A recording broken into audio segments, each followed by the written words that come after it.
All right, hello everyone, welcome.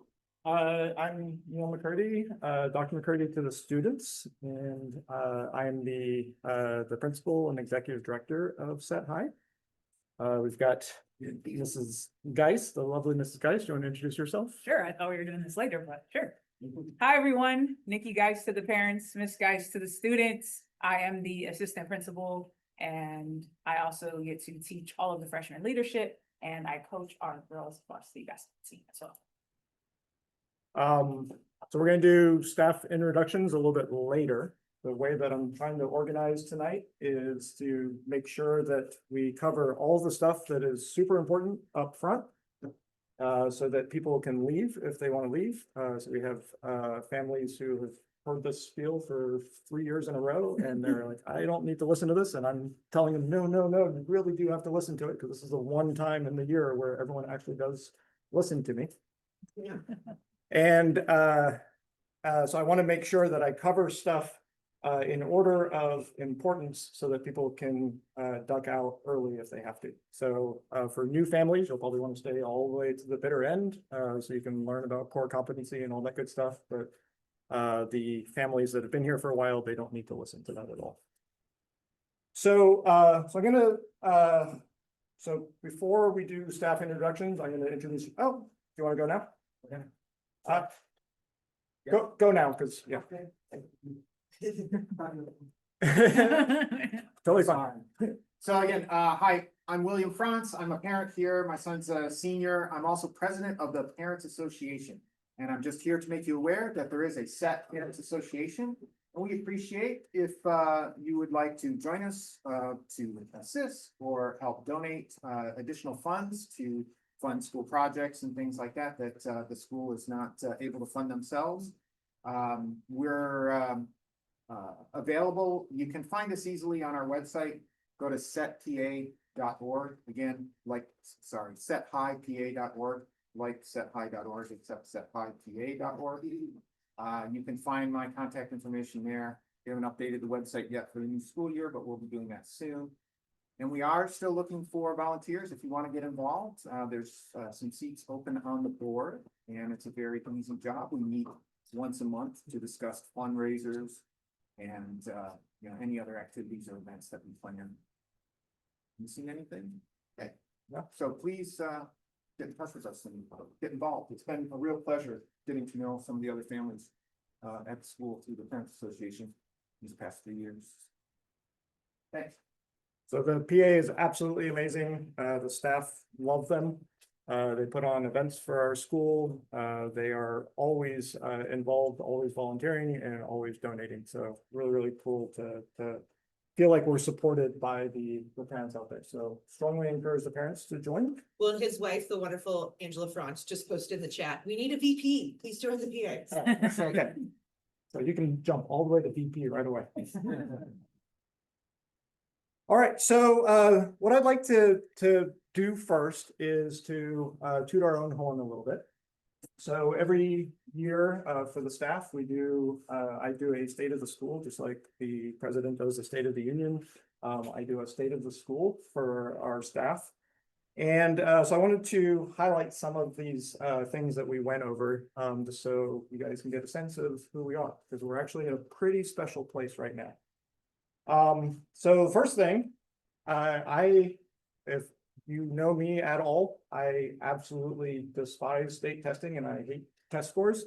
But if we're gonna do well, then we might as well brag about it, right? So we happen to have had our best test scores ever last year, and our English language arts was an 87.9% pass rate. Which was a plus 10 points higher than the previous year, which was another record year.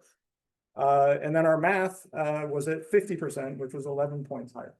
And so that one I want to talk a little bit about, because like, hey, why are we bragging about 50%? You brag about 50% when most people are at 25% and 30%, then 50% is pretty good. So this has been one of those test scores that has been super frustrating for us over the years, because we felt like we were doing a really good job at providing a good, strong math education, and yet it was really, really hard to get the test scores to increase. And the reason is because the test is actually really hard. So what this represents, what this tells you is that 50% of our students actually are prepared for STEM careers, which means that they're prepared for math, science, engineering careers. And so schools that have most of their students taking calculus, they're going to do really well with test scores.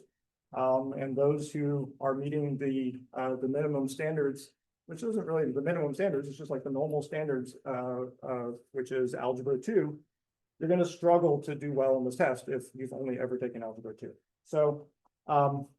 So anyway, pretty cool that that our students were at the 50% mark for the first time in math, which is really cool. So once the scores actually get published, I suspect that you're going to see that we're quite a bit higher than other schools, which is really cool.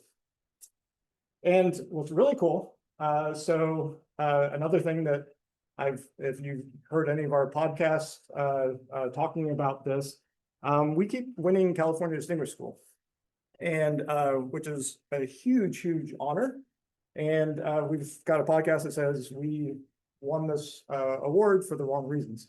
And so we know that we're a really good school, but the state of California thinks that we're a really good school because of things like test scores, which we don't agree with.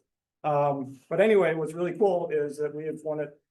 You're eligible for it every other year. And then during COVID, there were a bunch of years where nobody was eligible. And so we won it back to back in our eligibility window.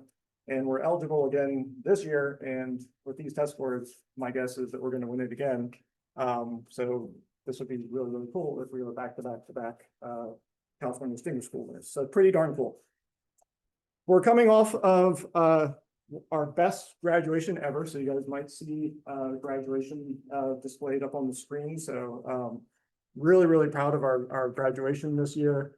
We had quite a few just random tourists who came and watched our graduation because it was actually a really interesting event to hear all the teachers pouring their hearts out about all of our wonderful graduates. This was our strongest graduating class ever. We've got 47% who are going to a four-year university. And we also had the highest number of yellow cords bestowed on our seniors. Those are academic awards. And so that was really cool. We feel like we've got a really, really strong culture at SET now. So that's, I feel like our students are my really... screen's too dark. My battery's like about to die, so I turned it all the way down. Hold on. Your mic's on, by the way. Our students are connected to our school. This is crazy. So last year we reported 97% average daily attendance. And we'll talk about this in a little bit, but attendance is how students, how the school gets funded, and attendance is how students do well in school. And kids who come to school and want to come to school, that shows that the culture is really good. And so we were stuck at 93% for year after year after year. And just recently post-COVID, we've managed to crack this nut. We have a virtual attendance option for 10 days out of the school year, which really helps. And that allows our students who are unable to come to school to still feel like they're connected to school. But with that, we were able to get up to 97% attendance, which is really cool. We'll talk a little bit more about that later. And then finally, so we're about to start this new school year, and every grade has a really healthy wait list right now. So there's a lot of students who are wanting to come to our school.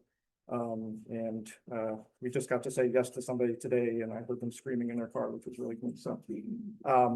So that's sad that we have to say no to some people, but really cool that we have people wanting to come to our school. All right, so what's new at our school right now? So the students are going to be, what they're going to notice the most is that we are almost done with our bathroom remodel. And so this is one of those things that you don't really want to talk about too much because it's kind of a negative thing about schools. But if anyone's paid any attention to TikTok trends for the last 5 years, bathrooms have been getting destroyed across the country and probably across the world by students who think it's funny to take videos of themselves doing things that they shouldn't be doing in the bathroom. And so we've fortunately not endured the same level that most other schools have, but we have had our share of frustrations. And we've also had situations where students, like, bathrooms are in general are not really places where people want to hang out. And so we feel like we've finally cracked this nut. So we have floor to ceiling stalls now that are private stalls. Even the urinals have private stalls. So that students can feel safe in the bathrooms. We can make sure there's only one student at a time in the bathrooms, and then we have public hand washing stations. So we think that this is going to be the thing that finally solves this problem, and my guess is that there'll be many schools trying to emulate us once they see how well this works. So you might have seen outside that our van is now wrapped, which is really cool. So we got a van from the SET PA last year. And we finally have it wrapped, so now we can do advertising with it. This is another one that seems like a little weird to be bragging about, but we finally have gates on our trash bins downstairs. So this has been something that has been driving us crazy for a long time.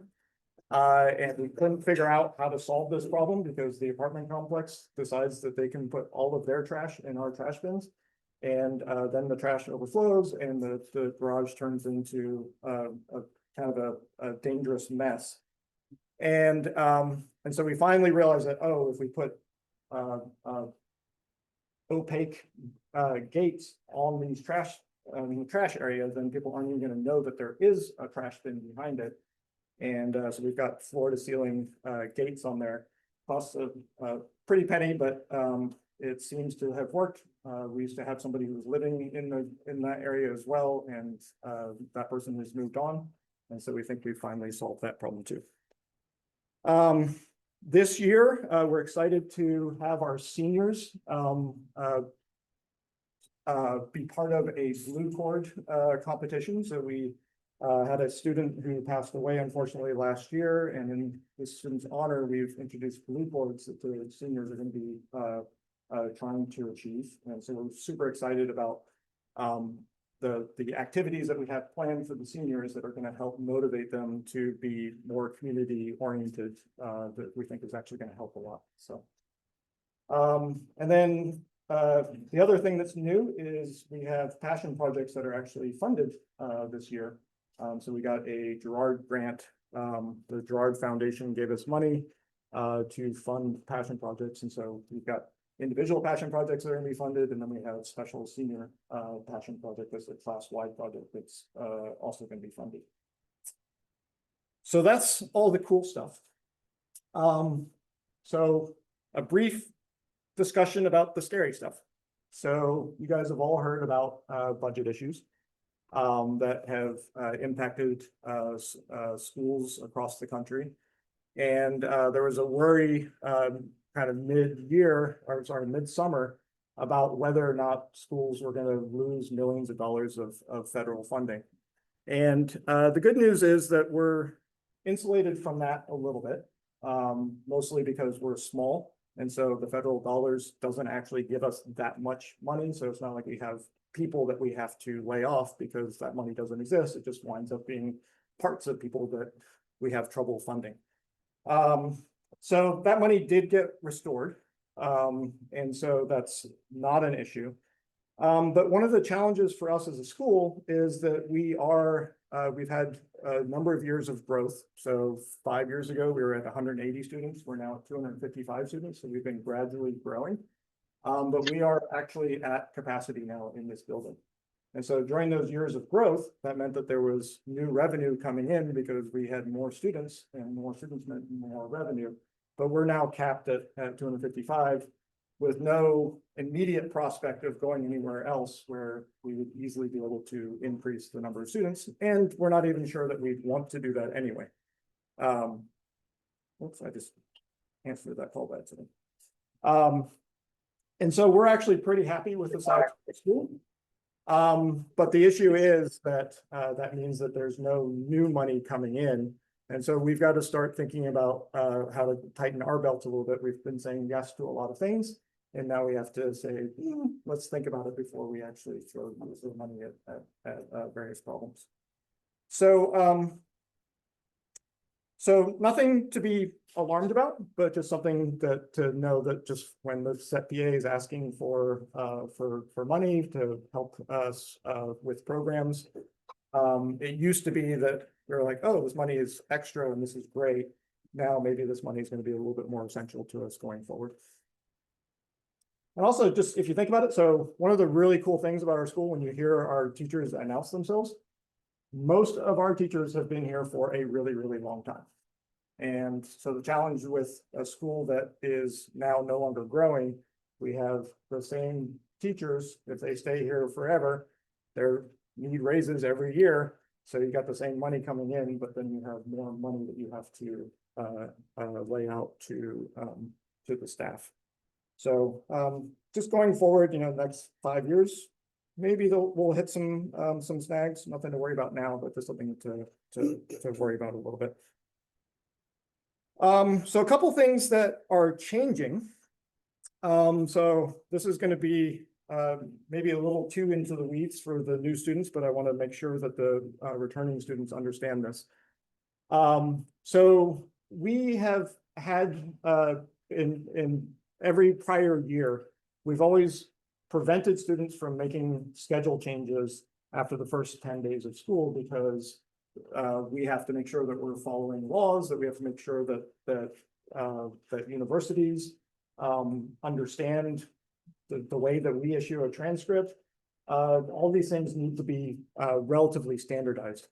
And so the real problem was that that meant that in that first 10 days of school, students would have to choose whether to take an honors version or a non-honors version of a class.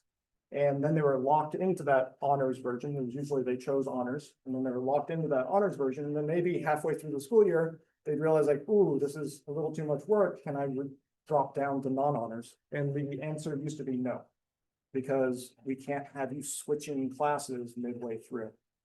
And so what we've decided to do this year is we've instituted a new grade called a W, which is a withdrawal. So those of you who are familiar with the way universities do it, it's very similar to that. If you withdraw from a class after being in it for a substantial amount of time, then a W is what shows up on your transcript. And so now we can withdraw from honors and then enroll in non-honors, and we're communicating to the universities what actually did happen.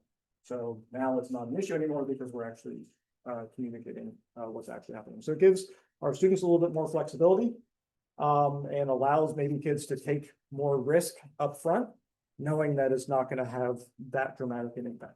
So W's don't count on the GPA, but they are something that indicates to somebody that something happened. And we need to indicate to the universities that something did happen. So, so that's something that's important for our students to know. And then the other thing that we want to make really clear this year is what actually happens with absences and excused absences.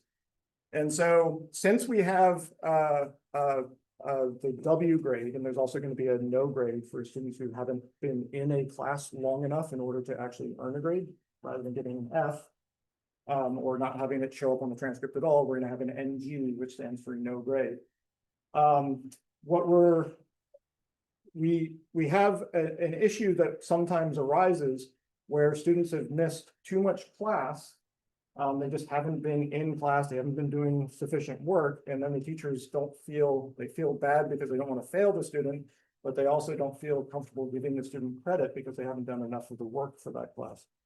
And so one of the things that we're doing this year is we're making it clear that when somebody has an excused absence and they weren't in class, so they didn't attend class and they didn't attend class virtually, they've missed a whole bunch of the material.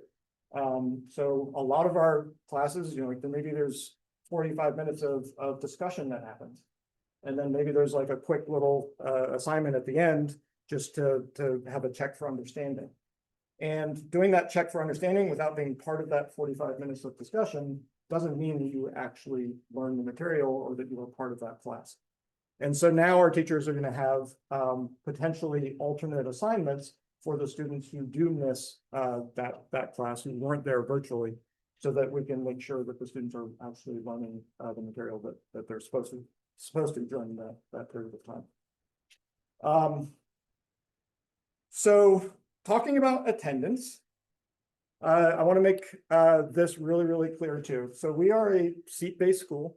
Most of the education that happens is maybe there's not a worksheet or something that goes along with the learning that happens. There's discussions that happen. There's kids working on problems together in a class that maybe it's not necessarily graded at that particular time. All of that work is really, really important. And it's important for our students to be here.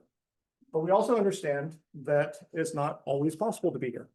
And one of the benefits, one of the good things that actually came out of COVID for us is that we were really good at providing virtual instruction during COVID. And we decided to continue that after COVID. And so we still allow for 10 virtual days per school year. But the assumption is that those 10 days are the 10 days that maybe you're not going to be in school. We have families who use up to 10 days and they're like, okay, I'm out of 10 days, now what? There's no now what, like that 10 days was supposed to last the entire school year. And so please, honor that. It's I've got a child who's a senior now who's made it through the school year, 3 school years. And she's hit about 8, 9, 10 virtual days. So that is about the right amount. She's been sick, she's had COVID, she's had to go on trips, family vacations, go to funerals, like all the things that everyone else has had to do. She's had to do too, and those 10 days have been sufficient for her. So we know that 10 days is right about that right number. It's what the teachers feel comfortable allowing. And so please, let's limit it to those 10 days. There are sometimes not extreme, but there are sometimes exceptions. Sometimes we've had a student who had an opportunity to go to Europe to see a long lost family member that they hadn't ever had time to be with, and they wanted to have one last hurrah with this person. We understand that those kinds of things happen. That's fine. That's independent study. That's a long period of time. That's where it's an exception. It's not the norm. Those kinds of things are totally fine. Any other comments on that, do you think, or did I hit that? Good? Yes. All righty. So your most important thing for you as a parent to do is to get your kids to school. You get them to school, they can get an education, and then we're happy. The teachers are happy. The school finances are happy because we get paid based off of the students actually being here. And do know that we have the 10 virtual days that hopefully cover anything that is any of the needs that you have away from school. And the virtual is totally fine for anything. Like if you have a doctor's appointment and you want to go be virtual, and we have kids who sit on their phones and they're actually listening to class while they're waiting in the waiting room at a doctor's office. That is totally fine. We know that life happens, and we're super grateful that we now have the technology that allows us to still be a part of school even when we're not here. All right. I think we're almost ready for the introductions. Oh, so one final comment about attendance. So we hit 97% ADA. Really no reason why we shouldn't be at 100%. If everybody does what they're supposed to do in terms of marking the kid as absent before they're absent, or before, as soon as you know that they're going to be absent, and the student does either attend virtually or does the assignments that are necessary on that particular day, we should be at 100%. The difference between 97% and 100% is just did the calculation, $91,000. So that's $91,000 of just free money that we'd have to spend on something fun for the students. As a new mom, so say she wakes up and she's not feeling well, Mhm. like call them or do the system. So there's a system and I'll show the new families at the end on core competency. You just click the little button that says my student will be absent today. And then in addition to that, the teachers will go over this with you students, but that's the parent responsibility. And then the student responsibility is to reach out to your teachers to get the link to connect to class. But your teachers will go over that with you most likely on the first few days of school, how to reach out on Google Chat and all of that kind of communication. So there's kind of a two-parter to that parent responsibility and then what the student needs to do.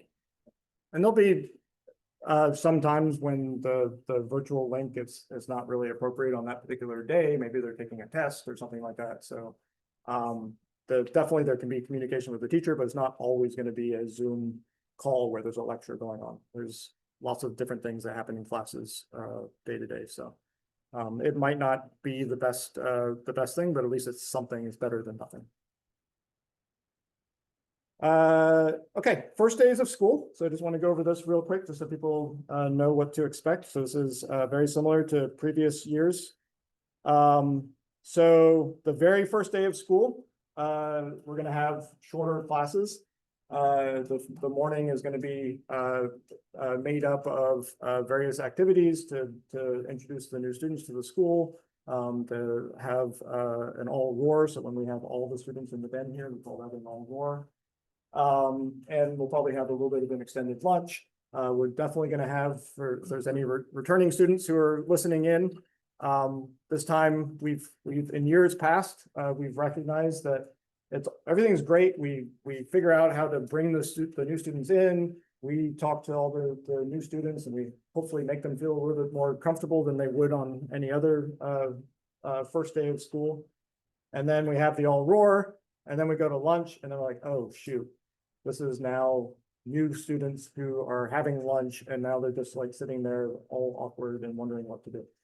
And so this year, we're gonna host a pizza lunch. And so any of the returning students who want to actually engage with and interact with the new students and get some pizza, they can be in here and we can have a nice little meet new students and have free food.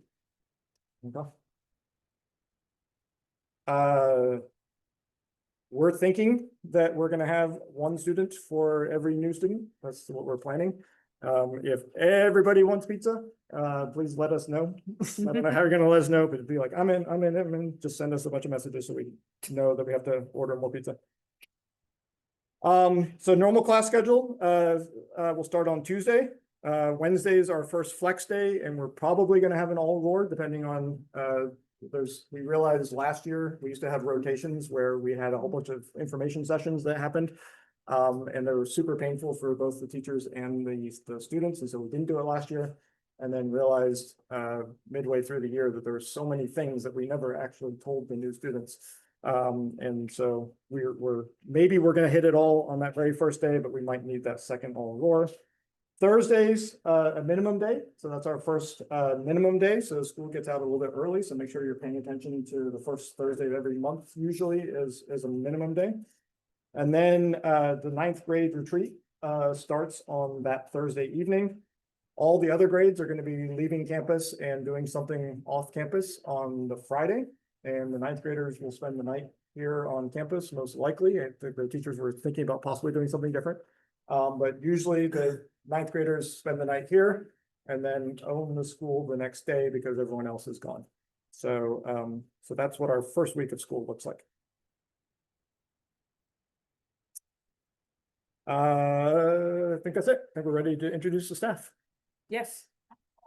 What's all roar? All roar, so assembly. we're the Lions.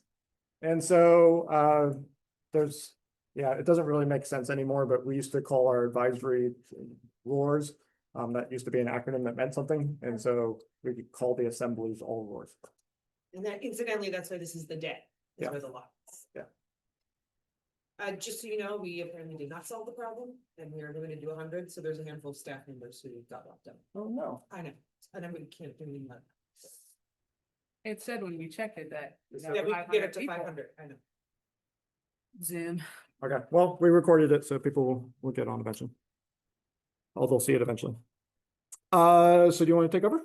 Sure. So it's staff being introduced, right? Yeah. So we don't know for sure. If you all will say that person's not here, then I can say a little bit about them. So the first. Wait, let me just get it up Just on the give- screen here. Picture. I can't do it. We believe in you, Dr. McCurdy. Your computer's. You can do it. There we go. Duplicate.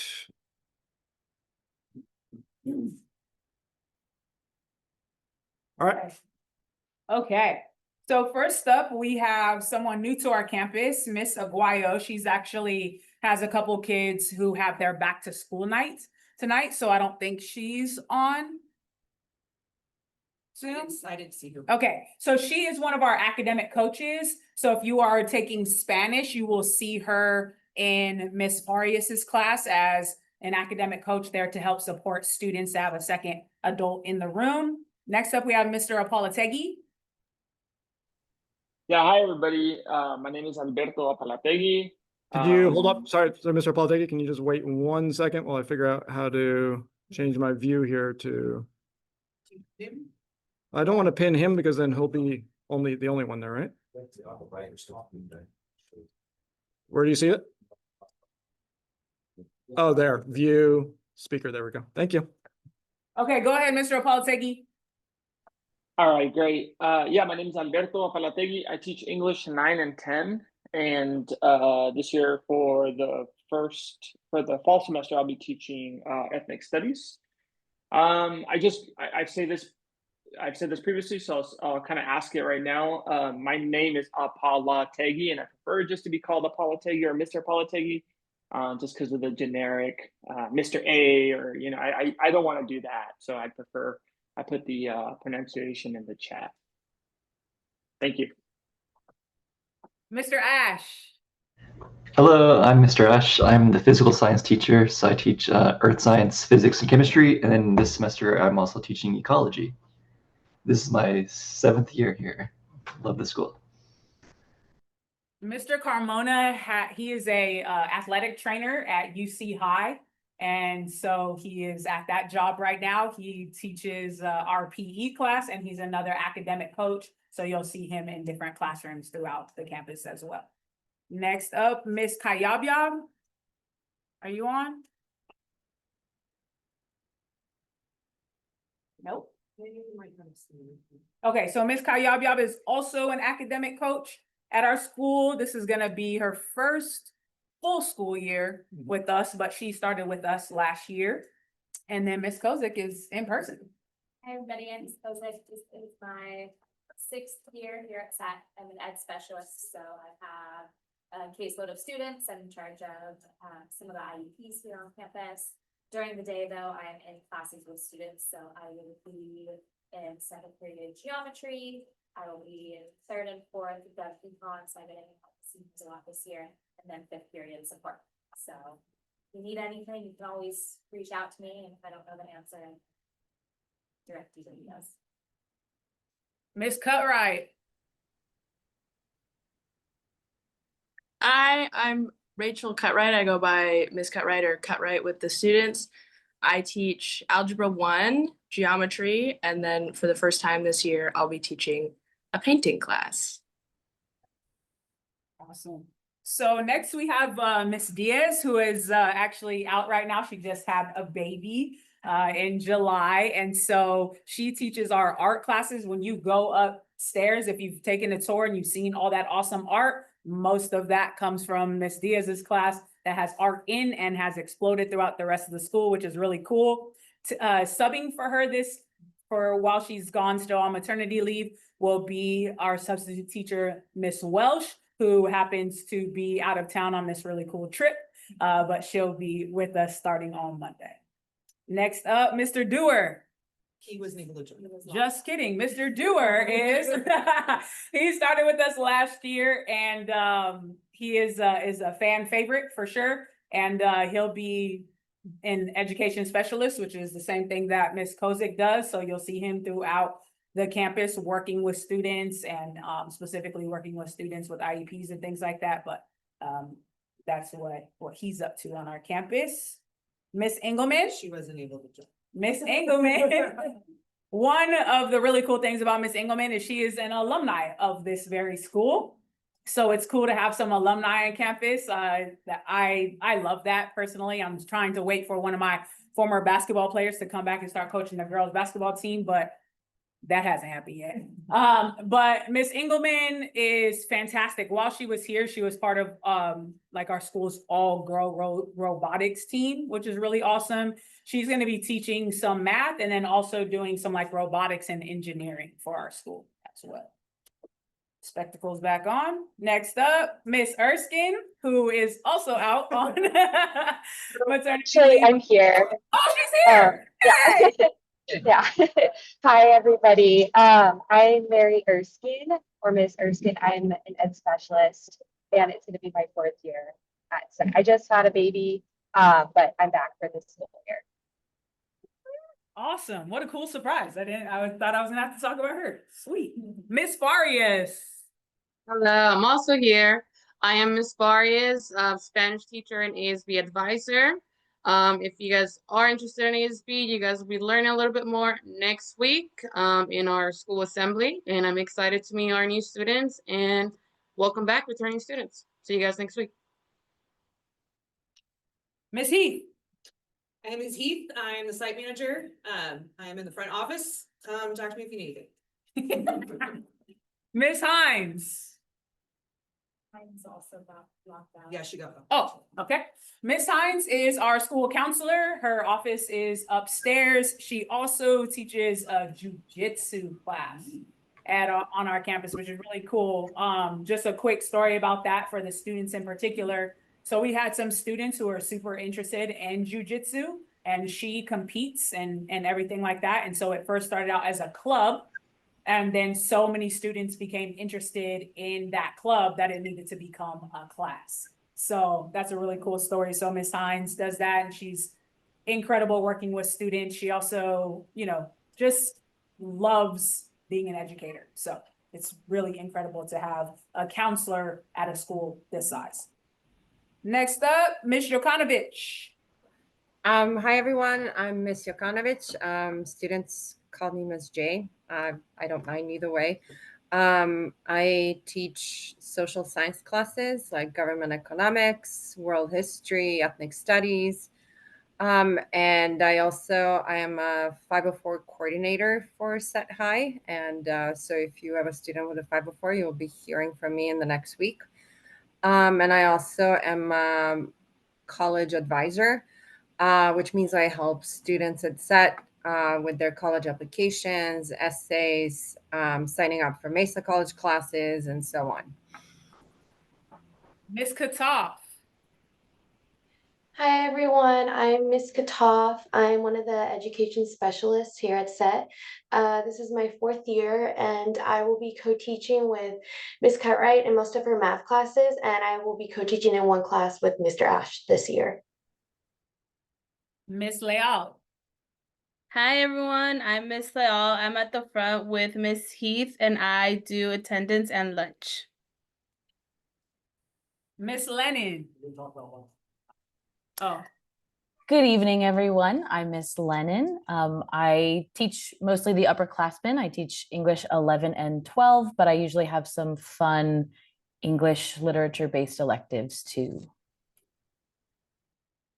Miss Lopez. That's so weird to call her that. I know. She might not have made it. Oh, darn it. The reason I said that is because Miss Lopez, Natalie Lopez, is also an alumni of our school, and it's going to be her first year here with us in this capacity. So she's going to be another one of our awesome academic coaches. So she'll be working in different classes and working with students in those classes. So that's really cool. We have 2 alumni on our staff now, which is really awesome. We already did you. Mr. Odegaard. Hi, I'm Ryan Odegaard. I teach Algebra 1, Geometry, and Algebra 2, and then my electives are engineering, and then in the spring I'll be teaching a boxing class. Mr. Patero. Hi, everybody. I'm Mr. Patero. I teach math and music production, and I also help a little bit with ASB in terms of like planning the DJing, which is really fun. So if you want to DJ the dance, then come talk to me. Mr. Riker. You guys saw him on. No? So cool story about Mr. Riker. So Mr. Riker is our current guitar teacher. He was our original guitar teacher and then retired, so we thought, and gave us our incredible guitar teacher that we've had for the last decade, Mr. Maldonado. After last year, Mr. Maldonado decided to fully pursue. He was getting too busy as an actual musician here in San Diego, playing gigs and doing his thing. And so he told Mr. Riker that he was, moving on. So Mr. Riker was like, I'll go back. So that whole retirement thing wasn't really a thing, right? So we have Mr. Riker back to teach guitar. I'm super excited for that because he's already talked. He has a lot of connections throughout the city in terms of bringing musicians in and giving students a real life look at what it would be like to be a musician. So it's pretty awesome to have him back. Can you announce the fourth period class? There's people that don't know that. What? Fourth period guitar. There it is. You just did it. So, Well, for returning students, there's now a fourth period guitar option. And for some of y'all freshmen who I've been scheduling, like I know Frankie was one of them for sure, we're really disappointed about not being put in guitar. So when that became an option, I tried to go back in, and anyone who I remembered, I changed your schedule around so you could take guitar. If you look at your schedule and it's not there and you really want it, let me know and we can try and make it work, okay? Fourth period guitar. There's the announcement. All right. Mrs. Romero. Hi, good evening, everyone. My name is Jessica Romero. I'm the Director of Special Education and the school psychologist at Set High, and I'm going into my 16th year at Set. Yeah, buddy. Miss Ryan. Hey everyone, this is my 7th year here at SET, and I'll be teaching Algebra 1, and I'll also be academic coach with Mr. Odegaard and with Mr. Patero. Mr. Snow's in person. Mr. Snow, I've gone, I guess, into my 4th full year. The U.S. history teacher, teach world history as well. Teach fun history electives like conspiracy theory, world religion, mythology, history of video games. Also the athletic director, and I coach basketball. Mr. Walsall. He was not able to. Mr. Walsall, woo, he's been here for a minute. I don't know how long, but he's a veteran teacher. Yeah. Patero didn't know. Miss J had to tell Mr. Patero how many years he's been here. Okay. Okay, it's true. So Mr. Walsall teaches biology as kind of like the main subject, but he also does like a biotech class. Last year he taught personal finance. What are other marine bio, forensics, cool stuff, really cool stuff. Es todo. Is it? Sí. Last year, we looked up the average tenure of a set teacher, and it was crazy high. It was like 7-8 years, something like that. So that's usually one of the challenges of running a charter school is there's high turnover with staff, and we don't seem to get that, which is awesome. So something that I realized that I forgot to mention was lunch. So normally we don't offer lunch during the first week of school, but Miss Layall figured out a way to make it happen. It's pretty cool. Yeah, so there is, so lunch is already up on Core. So we'll do a little Core demo in a second once I release all the returning people. Is there anything else that we need to talk about? Oh, yeah, sorry, we do have a few more things on here. So communication. I urge everybody to communicate as much as possible. So we're gonna hear a lot about transparency statements. So one of the things that came out of the book that I emailed you guys about, a book that we've been reading as a staff called 1025. And transparency statements are something that came out of that. And so we're going to be talking about that a lot with the students as well. So it is so much better for us to hear from you and to hear what your complaints might be rather than not hearing from you and having you stewing about something without ever telling us. So we can't fix problems if we don't know about them. So please know that our doors are always open. If you have something you want to talk to us about, please talk to us. The challenge is that because our doors are always open, we're also really busy. So most of our time is spent talking to students. Rarely are they in trouble. More often they're needing help or they want want some support with something.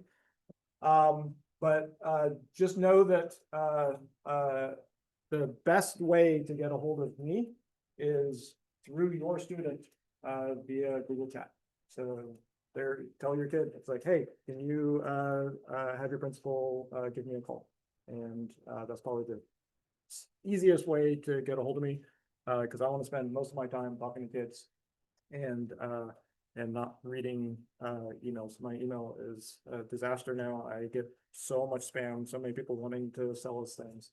And so it's really, really hard for me to filter through my emails.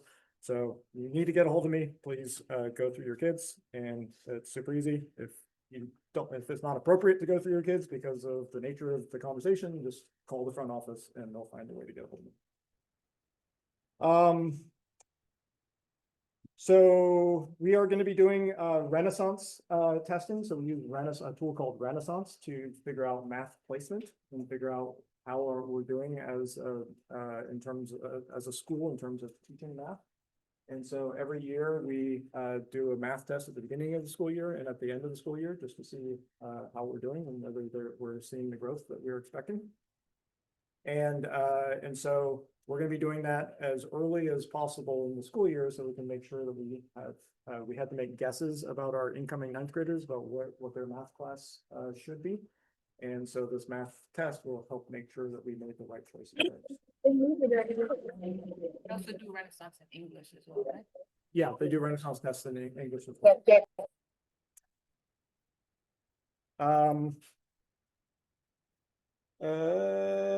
Traffic. So you guys have already dealt with traffic, those of you who are here. So looks like that building is almost done. So maybe we'll finally get our street parking back. It's been a nightmare the last couple of years trying to deal with that, but just plan accordingly. If you are doing pickup at our school, know that if you come at 3:30 and then you try to beat the traffic, and so you come at 3:15 or 3 o'clock, everybody else has the same idea. So come at 3:45 or at 4 o'clock and you can drive right in, pick up your kid and leave, and you'll wonder why it is that you used to spend hours sitting there in traffic. There's also a couple other options that sometimes families use. So we have a big public park here and there's a parking lot associated with it. It's not huge, but it is a lot less traffic than you'll catch here. So we do have students that walk down there after school and their parents pick them up there. We've also had parents pick up from across Arrow to The hotel, whatever it is, the 4 Point? 4 Point Sheraton. Yep. So we've had students walk over there, and that's also much less traffic and much less issues. Please do not park in Bougie Mama. Bougie Mana.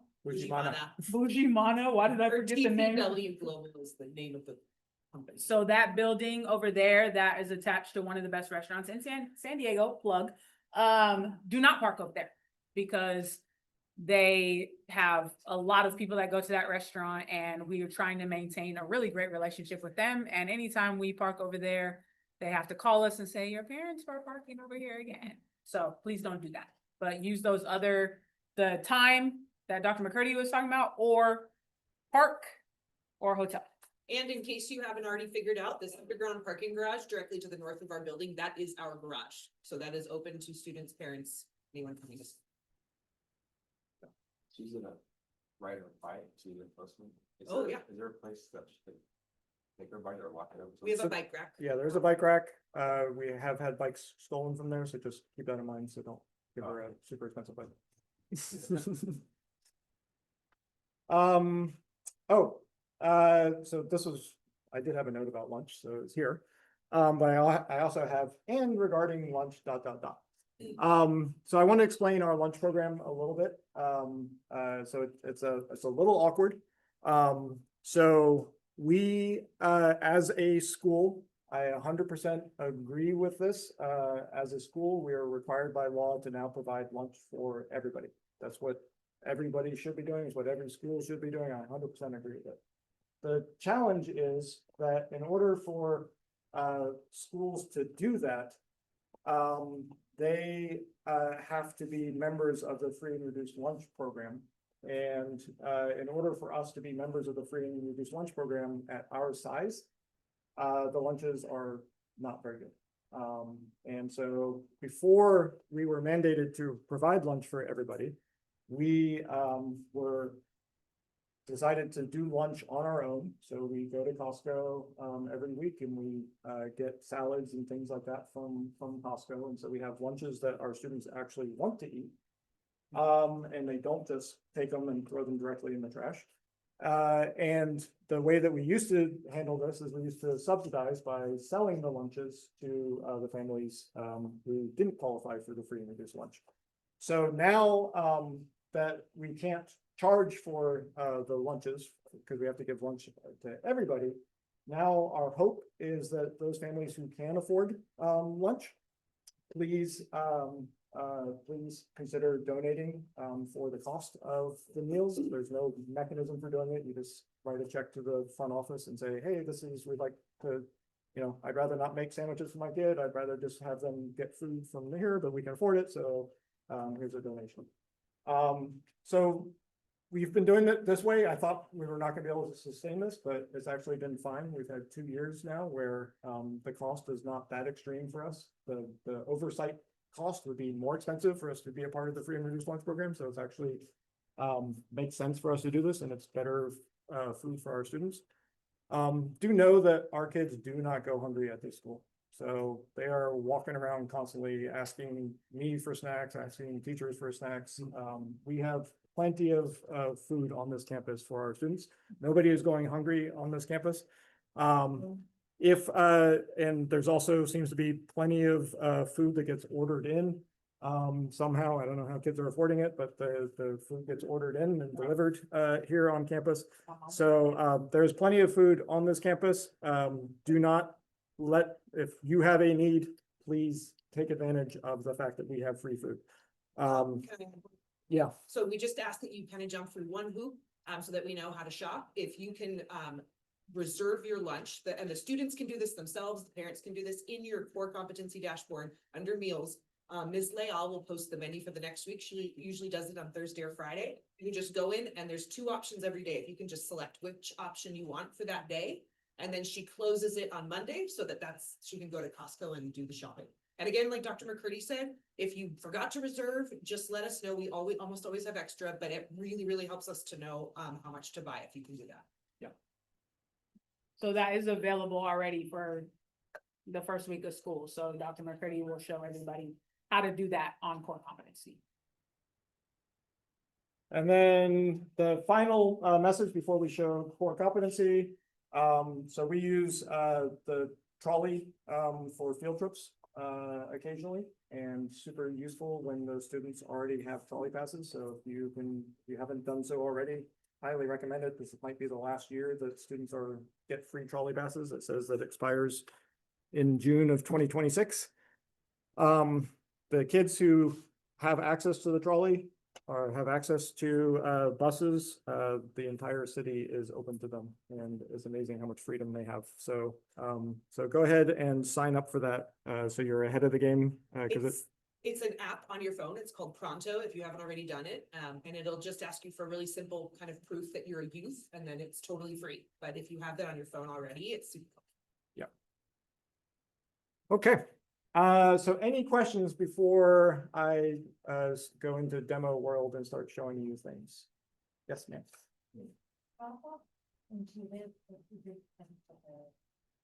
you would think, with the construction, sometimes it gets a little hairy. Sometimes, the trash, people decide to put all the trash bins right in the middle of the cul-de-sac. So in general, it's intuitive, but the good thing is that drop off is staggered all the way from, like, people will drop off at 7:30, some people will drop off, some kids don't have class until second period, and so so the drop off time is usually not an issue, but pickup is the bigger problem. So first, oh, that's actually really good to know. So on the very Can first. you repeat the questions, because I'm pretty sure the people at home couldn't. Yeah, hear. so the first question was just about drop off. Is drop off intuitive? And then now I'm about to talk about the very first day. So sometimes, usually, it seems like the natural inclination is, oh, this is the first day of school. We're super nervous, so let's get there an hour early so that we can make sure that you know what's going on. An hour early is a really long time to be sitting there wondering what is happening. So we are not prepared to start anything until school starts at 8:30. So yeah, we'll bring them in at 8:15-ish or so, but even that 15 minutes is really awkward while they're sitting there, and just like you saw me trying to entertain the crowd. Sometimes it's a little difficult to entertain the crowd when we're not really ready to start things yet. So it is totally fine to come in 10 minutes before the start of school on this very first day, probably preferable if you're new. On a normal day, drop off is not an issue, and so you don't really need to plan on getting here super early. Takes the kids 3 minutes to leave your car and get into their classroom. So just 10 minutes early is probably fine. Any other questions? You handling all the online ones? Yep. Oh. Is like tardiness a big deal? So the question was, is tardiness a big deal? So, yes, from our perspective, we don't want you to be tardy. From your perspective, you might not think of this. What was that? So we want you there on time during that first period. And so usually the teachers will have some kind of assignment right off the bat just to make sure that kids are there. And yeah, so if you're carpooling, lean on the people in the carpool. Usually when the teachers have really strict consequences, somehow the carpool manages to get here on time. So just know that being on, if you're not at school on time, there's potentially partners that can't do work. Maybe the whole class is having a hard time getting started because there's not enough people there. So I haven't taught the first period in a while, so I don't know if it's still an issue, but. It is. So I would also say that at our school, we are a little bit different here. And so you don't want to be walking into class late because everybody's going to be looking at you, for one. And here, that's not a good thing. Like, people are in class on time. There's a standard here that we're doing what we're supposed to do, that we're a contributing part of the community. And so part of that is who we decide to be, and showing up early is the way that you want to be. You do not want to be that person that's late, besides the fact that you're missing the magic. I mean, being at this school, being in the classroom of our incredible educators is why we are who we are. So you don't want to miss even a minute of class, because you never know what's going to happen in that minute. And when you meet these teachers face to face and you start experiencing the incredible things that they teach, you're not going to want to miss, right? The other thing is that puts you behind. And that is not a place you want to be, especially in high school. Getting caught up becomes really, really hard to do, right? Obviously, we understand accidents happen on the freeway. There are mornings that people forget to set their alarm, right? Like, if you are tardy a day, that's not going to make a big deal, but the mindset should be to be early, and each teacher will have their own rules. So you definitely want to be paying attention to that, but none of them are going to like you being tardy. I can guarantee that one. And we had a student probably about 7 years ago now who ruined it for all you guys. So this kid came across the border every day from Tijuana. He would there'd be times where I would drop him off after a school event at like 8:30 at the border. And he would beat me to school the next morning.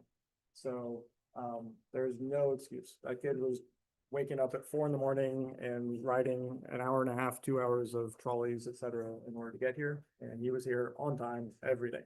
So, Kevin for life. yes, no excuse. Question. Yeah. So she's gonna keep the computer that she had, that from the Patola. She'll probably have to give that back to them. Oh, really? Yeah, yeah. Okay. We'll give her a new computer. Another question too is like, what, I noticed that you guys have an email for her that was attached to the last email, if you want to be her. Mhm. If I'm in, like, the problem I had with the Patola and, you know, the schools over to Sound, is that anytime I try to email her something, like, if she had a question about something for school and I try to email her from my personal email, it wouldn't go through. So, yeah, is that the same So, thing? so let me just repeat the question for those at home. So the question was about emails. First of all, about computers. So all of our students get a computer. We are a bring your own device school. So if you want to bring your own device, you're welcome to. But we do offer computers, and those computers go home with the students. If you have a laptop from your previous school, that needs to go back to the previous school. You'll get a new one from us. And then emails, so both the emails and the chats are open to outsiders emailing or communicating. And so we're a high school now, not a middle school, and so I'm sure they had a little bit more restrictions because they're worried about who might be interfacing with their students. So we're high school, so hopefully there isn't an issue at the high school level with that. Yeah. Just a quick question. Are there like any safeguards that the school is doing, or is that going to be solely the responsibility of the parents, students, to make sure they're not? So- Besides, they shouldn't. So the question was about internet safeguards. So while the students are at school, as long as they're using the school Wi-Fi, then the school is protected. Kids have ways of connecting hotspots. They're not allowed to. We will crack down on it if we catch them doing it, but just know that kids have ways of getting past things. Once the laptop is at home, it's now your Wi-Fi, and so whatever safeguards you have on your Wi-Fi at home is what the kids will have access to. So yeah, so some of this will be in high school. This now becomes this kind of dance over trust and verifying, and so you can always check browser history and that kind of stuff if you're concerned, or maybe you allow trust until it becomes an issue and you need to check. But just know that there's that little bit of a dance that you have to do. Really strongly recommend once again the book 10 to 25. You guys are all parents of kids who are in the 10 to 25 age range, and it is really eye-opening, and the kids also are going to be learning a lot about this book as well, because it's important for them to understand themselves and what's making them tick. Like, will you be sending out tomorrow or this weekend, but an email kind of outlining the general schedule for this week? Yes, yeah, so there'll be one final email, that hopefully only one final email from me. There's still documents that you guys have to sign. There's questionnaires that we need from you guys, and then we'll talk about what the very first days of school will look like as well. We're actually going to finalize that tomorrow. We have one more day of staff professional development. Any other questions? Any questions online that haven't been answered? Or that? They're all asking about what happens on the first day, so Okay. I'm just telling them that they'll be sending. Okay. Anything else? Okay, let me show you core competency real fast. So this is the final year where I think I'll go this way. Oh, no, that's not good. We just did it right now. I can't see. I don't have my So this is the final year that I get to use my daughter's core competency. Otherwise, all previous years I used to have a fake student, but she has no privacy.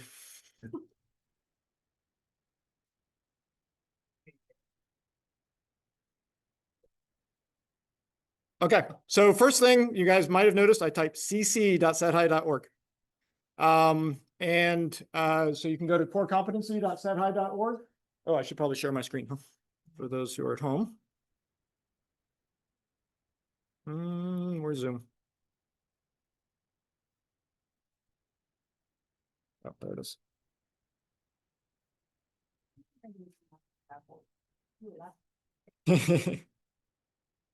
Oh, can you actually just make me boss again on this? I just allowed. Okay. All right, I'll share my entire screen. Okay, so now they should be able to see me at home. So cc.sethigh.org is the easiest way. So core competency is what that stands for. That'll jump you to corecompetency.sethigh.org. Let's actually, the login for some reason seems to be confusing. So let's actually log me out so that you can see what that looks like. Log out, and I'll make this be a, whoops, make this be a little bit bigger. Okay, is that big enough now? Okay, so students and staff. Students, you're going to click on this Gmail login thing here. Parents and guardians, you're going to click here. There's a please sign up. And one of the things that sometimes we have parents who they've just keep trying and it's never working for them. And so Ms. Leal will say, oh, here's a one-time passcode. And so you click here and then you type in the one-time passcode and then that'll get you one-time access. And we'll also send you an email to help you log in. So many, I know this has already gone out because I've seen people have already started connecting. If you gave us a correct email address, that email address has already been attached to here and you've already been getting emails. You might want to check your spam to make sure that there's not a message that you've been missing from core competency. That would be the email address you used when you were first enrolled. Yeah. It's probably might be an info at, it might be a IT at, I can't remember exactly which. I'm principal at, yeah. All right, so I'm gonna log in. So most of you only have a single student, and so you'll go straight to the dashboard, which looks like this. So lots of good information on here. So we've got past report cards. You guys will not see this AI analysis thing. So that's not hiding. So the first most important thing for you guys right off the bat is this attendance, and my student will be absent. So if we click on that, it gives you all kinds of good information to let you know what the rules are for attendance. Annalise has 10 virtual days remaining. She chooses a day. The official reason is probably going to be illness. It's usually illness, or it might just be that she needs a virtual day or independent study. Okay, so this is kind of interesting. These are the actual reasons why you're allowed to be absent from school, and it's really illness, or there's not much else. You've got funeral, you've got working in election, jury duty, being naturalized, visiting with a immediate family member who's in the military, or the other one that's sometimes common is the religious holiday one. So there's not really many. And so notice that the other is not excused. So for most of you, it's going to be either illness or virtual day. It doesn't really matter which one you choose if you're reporting it this way, because the student is, by virtue of you doing this, they're actually going to be virtual. And then just do a quick explanation. And then they send a message to their teachers on Google Chat and say, hey, can I have the link for today? So current grades. So you'll want to go to current grades. This is actually good that we still have this one here. So you can see all of the assignments, everything that's due. So you can see everything that's going on in the class. We use Google Classroom. This is just a parent view of Google Classroom. So what their student is seeing and what parents are seeing is almost the same. This gets updated once a day. So if you want it to be refreshed earlier, then just click on the recalc. And that'll pull down the information from Google Classroom and we'll update that. One of the things that we should probably talk about is meals, because we've just talked about that. So if you want to reserve meals, so I'm going to reserve a meal for Annalise. So Uncrustable salad, bean and cheese burrito, salad, garlic pesto pasta, turkey bacon sandwich, no lunch. That's why it says early release. And these are class retreats, so you don't do anything there. Okay, so please only select one. I think it doesn't let you choose more than one, and the meals are all $0, so you don't have to worry about payment.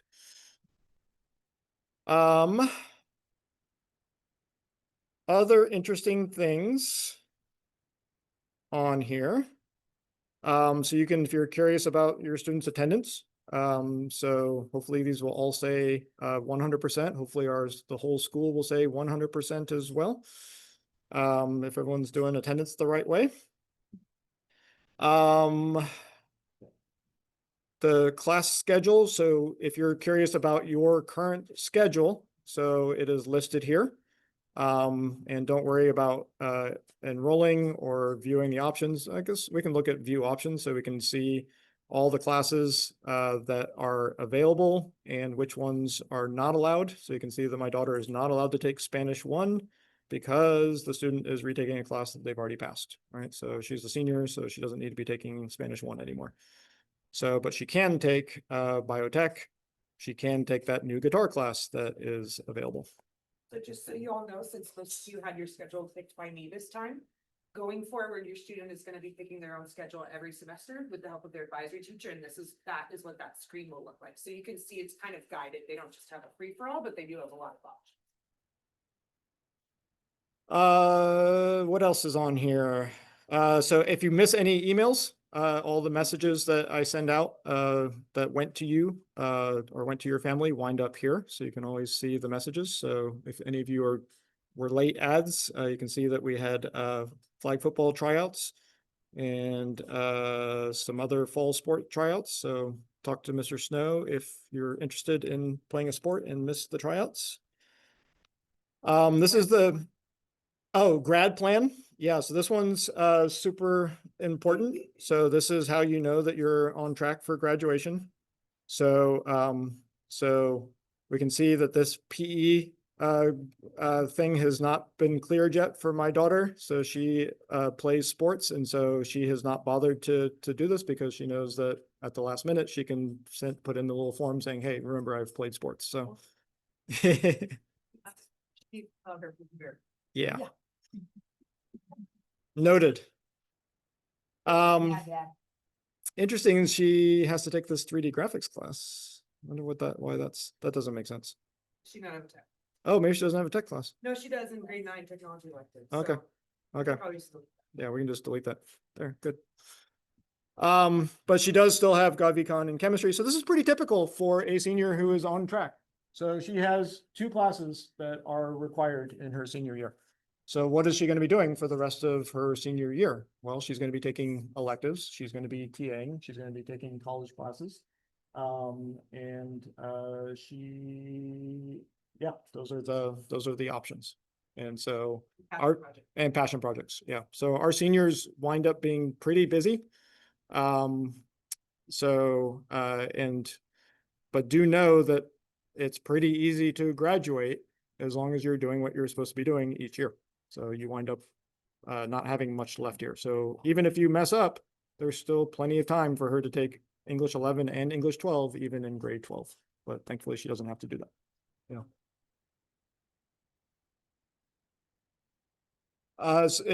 It's A, B, C, F. So it's kind of like your 1 through 4, I guess. We do not have D's at our school. So you have to get a 70% or higher in order to pass a class. D's are not accepted by universities. So they're kind of like pity grades that don't actually do you anything. So we do not offer D's at our school. Yeah. Let's see if there's anything else in here that's useful for you guys at the moment. Scroll all the way to the bottom. Yeah. So down at the very bottom, if you happen to have like our twin twins right here where it says request access to view a sibling. Oh, right here. So if you have a student who already went here and you're having problems seeing your student in this, that's because you're already in the system. So you click on this, request access to view a sibling, and that lets you get access to the siblings. So Yeah, most of you should already be connected to your kid, but sometimes with the multi-kid families, it doesn't know that. So this is new, the Blue Cord Challenge. So we can view Annalise's progress towards her Blue Cord Challenge. So she is 0% of the way there. Notice that we have Q1 through Q4, so the kids have to be participating throughout the entire school year. And we've got lots of fun things here. One of them, have lunch with a freshman. So those of you who want to knock off one of the items right off the bat on Monday, you have the opportunity to have lunch with a freshman. Any questions? Feel free to play around in here. Oh, so something that we just got word from somebody, they were trying to connect their texting, so trying to connect to SMS. Verizon has just broken the system that we use for connecting to Verizon. So I'm actually going to remove the SMS option completely. So sorry about that, but it's just if they keep making it difficult for us to do things, then it's not worth us constantly trying to play catch up. So your messages will all go via email. Students get all the same messages via their Google Chat. So oftentimes the kids are the ones who tell the parents stuff. So just keep that in mind, that if you can always ask your student what is going on at school, or you can just go into Core and go down to messages. We had a question. Yeah. Yeah, so the question was if the kids get an email, so they'll get an email and a computer tomorrow. Or sorry, on Monday. Any other supplies? So what to say is just have your student bring the tools that they find to be helpful for, organizational type tools. In the first week of school, all the teachers will go over if there's any particular supplies that are needed. For the most part, like in art, those supplies are provided, right? In Ms. Lennon's English classes, the books are there already. So really, you just need your computer. I wouldn't go overboard and buy a bunch of stuff just to. Yeah. Sorry, I'll get you next. In Go ahead. electives, Uh-huh. was there an opportunity for her to choose an elective? So in some cases, yes. So did you send an email with options? I don't know if you received an email from me, but every single student that I scheduled, I sent that schedule in an email. And particularly if it was earlier in the summer, you probably had a choice. Now, if I didn't hear from you, or if it's later in the summer where our classes are full, then I probably chose it. But things are not set in stone. Kids can change their schedules for the first 10 days. So if you see your kid's schedule and you want to know what other options there are, feel free to reach out to me and I can take a look. Are you a freshman? So just a reminder that freshman year, you have the least amount of choice, right? You take care of business your freshman year. That's why freshman year is so incredibly important, to set the foundation. So then you start doing what you need to do and getting those classes done. Then as you saw in the grad plan, every year, right, that increases the amount of choice that you start to get. But freshman year, least amount of choice.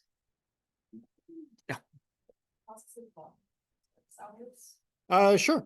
We've got community service. Anyone see it?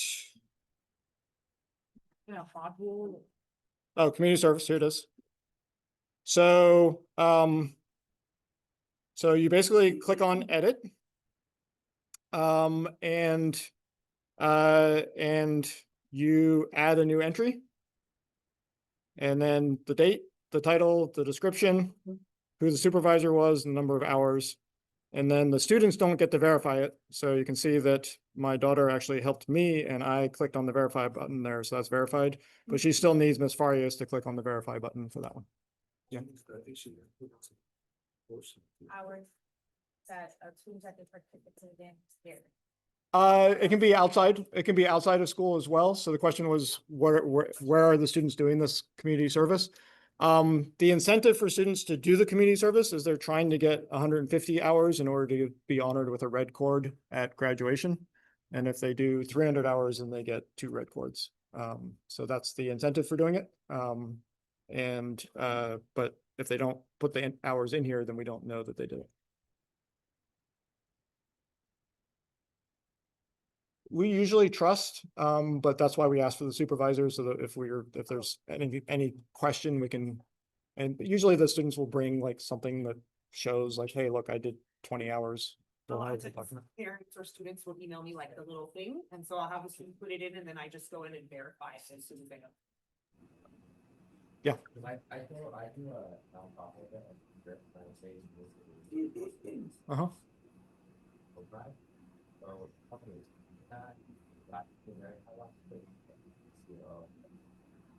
I'm sure, yeah, you can verify it, it's fine. Yeah, yeah. There's not a lot of like corruption here, so. These aren't worth a lot, so. So 15 hours is required to graduate, but 15 is super easy to get over the course of 4 years. So that's usually not the issue. We encourage 100. Yeah. To add to that, a real easy thing you can do, sports department, we always need help. Volleyball games coming up, girls volleyball, you line judge, you do books, stuff like that, you help set up. Girls basketball, like managers, there's just like so many hours you get right there in one season. So we got 15 hours in one season, and you're on your way in like a couple of years to always need help for basketball events. Yeah. And a lot of students TA as well. So the first time you TA, you get credit for it. The second time, the TA is teaching assistant. First time you get credit, second time, and all the times after that, this community service, because they don't have to do it that way. We also have a community service day that we have here, and they get 3 hours for that. So in 4 years, you would have 12 of the 15 just from that. So that's why we're always trying to push students, like being of service to people is super important. So why not strive for that 150? Dr. McCurdy, there are a couple of questions about the reporting on the first day of school and email, how they set up passwords and get the email and the blue cords, if you can get to that. Okay, so Ms. Heath said that she just answered some of those questions. So so emails you receive on the very first day of school, so that's all taken care of for you. Don't worry about that. Blue cord, so this is only seniors. So if you look at this, the description of it, others are welcome to play along, but you're not getting the blue cord unless you do this during your senior year. And seniors, we will be talking to you about that. Dr. McCurdy and I will be having meetings with each of the grades, and we're going to start with seniors. So we'll be explaining a lot more about this in that meeting. Yeah. Any other questions? Yeah.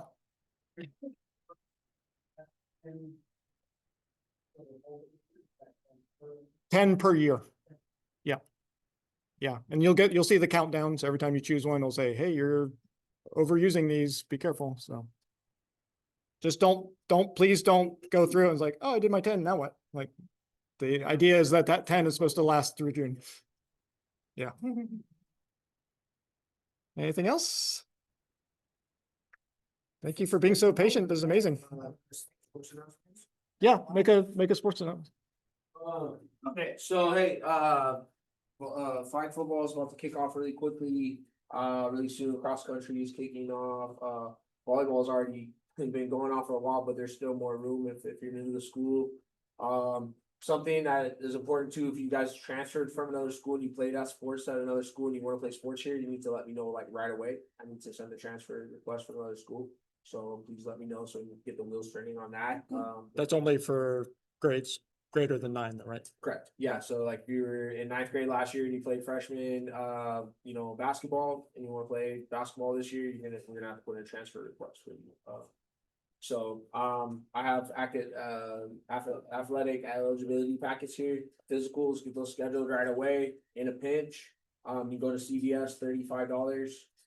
Get just a basic physical and get that done. Because sometimes when you try to go to your pediatrician, it takes like it take a month or two out to get those done. And we want to have those in usually about before the first contest that they're going to participate in.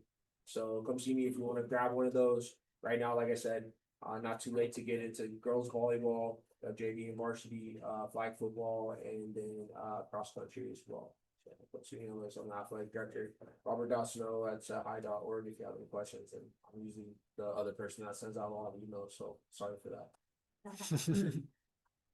Practice here on campus?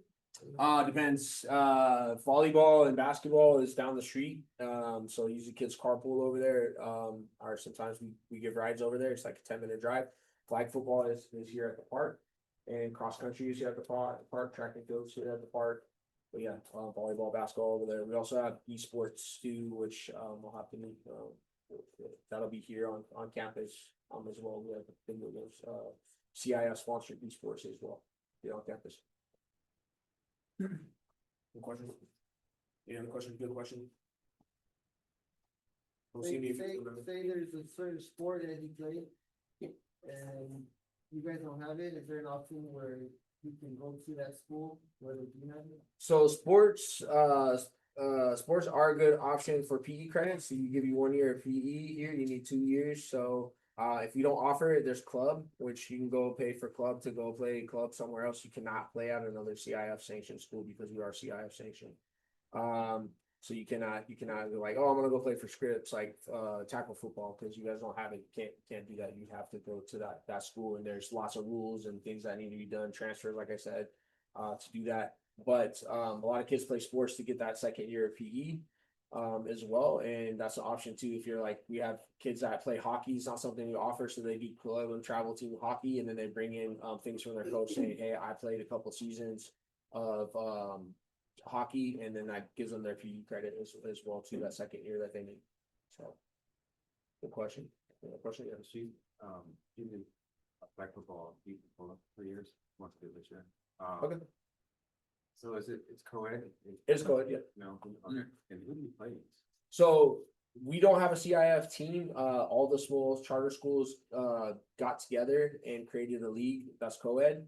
And basically we play other small charter schools. A lot of our games are either in Alpine at Joe McQueen Middle School or at Feaster Middle School in Chula Vista. So there are a lot of times they're on Saturdays, sometimes they're in the middle of the week on Wednesdays. And yeah, they're co-ed. We've been growing that team the last couple of years, and it's been real fun. Yes. For those sports, we provide transportation to the game. Well, we have a Set High van. Set High van is available for any parents that want to use it to help out. But yeah, the culture that we've built here is parents working together, and we have ways for them to communicate and doing carpooling. And the coaches know as well that they need to get the parents together to talk about that. They want to have players at their game. So, in a pinch, we've helped out in the past too as well. Like, I feel like there's never been a situation where a kid's not been able to go a game. Well, if one of us had to drive, we drove that kid to the game. But we really try to put the onus as much as possible on the parents and the coaches to work out the carpooling. And now that we have a van, it makes it even easier. No questions? Any other questions? Cool. Hope to see you guys on the team. And like I said, we are very inclusive compared to a lot of schools. We're competitive as well too. We've been growing our program and we just won our first championship last year. And we're in a situation where we're able to do that with the smaller division that we have. And it's really fun. But you won a championship? What is that? Not me, the girls on the basketball team. I didn't win, they won. So those are a very special group of girls that we had that we all got to work with, and it was just amazing to see it all come together their senior year. And that's because CIF will help work with us as well. They created Division 5 AA that allows schools 500 or less to be able to compete each other, so we don't have to compete against schools with 2,000 kids. So yeah. You have a question? Like the time frame in which you guys inform the parents that in the past has been really big difference. And I don't know if you do it. I have a good flexible work schedule, but like sometimes 2 days, it's not enough time. Adjust the schedule so you don't drive. You don't work time here, so I have traffic. So let me just, do you want to repeat the question or?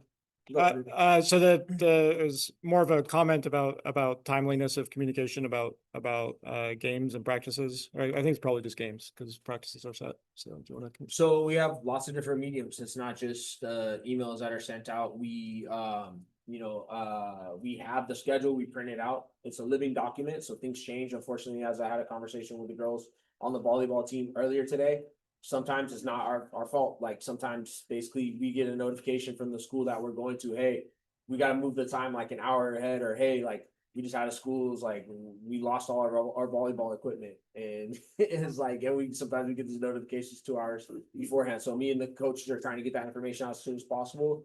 The biggest thing, if you're on Team Snap, the schedule's already on there. Every game is on there for the whole season. It's all available for you to see at any time. And like I said, we try to make those adjustments as quickly as possible. When we know there's something that happens, but the schedule is all available there. I post a link of the schedule as well. So it's, yeah, if you see something, I would preemptively go on there and look ahead. If you see something that's going to be an issue, you post in the chat to all the other parents, hey, you know what? I'm not gonna be able to help my kid out with a ride to this game. Is there anyone that can help me out? And like 3 or 4 parents will usually be like, yeah, sure, she can ride with us. He can ride with us, no problem. Like, yes.